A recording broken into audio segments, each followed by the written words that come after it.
Pour cette 19e journée de Pro D2, Lyon, le leader, recevait Provence Rugby, l'avant-dernier du classement, sur sa pelouse du Matmut Stadium. Dès le coup d'envoi de Jérémy Gondran, Gianni Bornemann et les Provençaux sont mis sous pression devant leurs 22 mètres. Romain Sola peut dégager son camp, mais le ballon est récupéré par les Lyonnais. Massi Matadigo est servi par ses 3 quarts à hauteur des 40 mètres et peut créer un point de fixation. Nicolas Durand éjecte alors pour Karl Fearns, qui transmet à son capitaine Julien Poricelli. Le flanqueur feinte la passe, trouve le trou et navigue bien dans la défense aixoise avant de servir Franck Romanet. L'ailier venu à hauteur accélère pour terminer l'action et marquer le premier essai lyonnais au bout de 36 secondes de jeu seulement. Provence Rugby est dominé d'entrée de jeu sur cette belle action collective rhodanienne. Jérémy Gondran transforme. Le début de match est totalement à l'avantage des Rouges et Noirs. Quelques minutes après le premier essai, les avants lyonnais fixent la défense. Durand peut envoyer au large pour Romain Loursac qui tape un subtil coup de pied dans le dos de la défense aixoise. Napoleoni Nalaga est le plus rapide pour aplatir le deuxième essai du Loup. C'est le 10e essai de l'ailier fidjien cette saison sous ses nouvelles couleurs. Jérémy Gondran transforme l'essai en coin. Le Loup, qui a déjà empoché 6 bonus offensifs cette saison, ne veut pas s'arrêter là.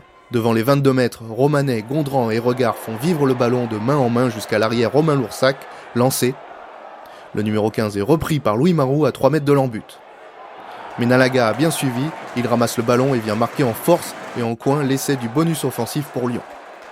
Provence Rugby, qui n'a jamais abdiqué dans cette première mi-temps, enchaîne les temps de jeu dans le camp lyonnais et avance sur les impacts. Le centre Constantine Mika est tout proche de marquer, mais il est pris. Sur le petit côté, Robin Clément peut donner à Sola qui trouve Eddy Labarthe pour le premier essai aixois.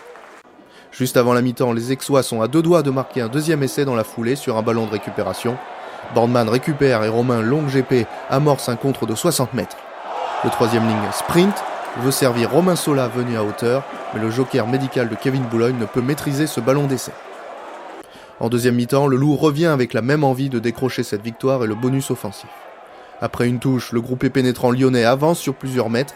Napoleoni Nalaga, comme un 9e avant, vient se mêler à la lutte derrière ses coéquipiers.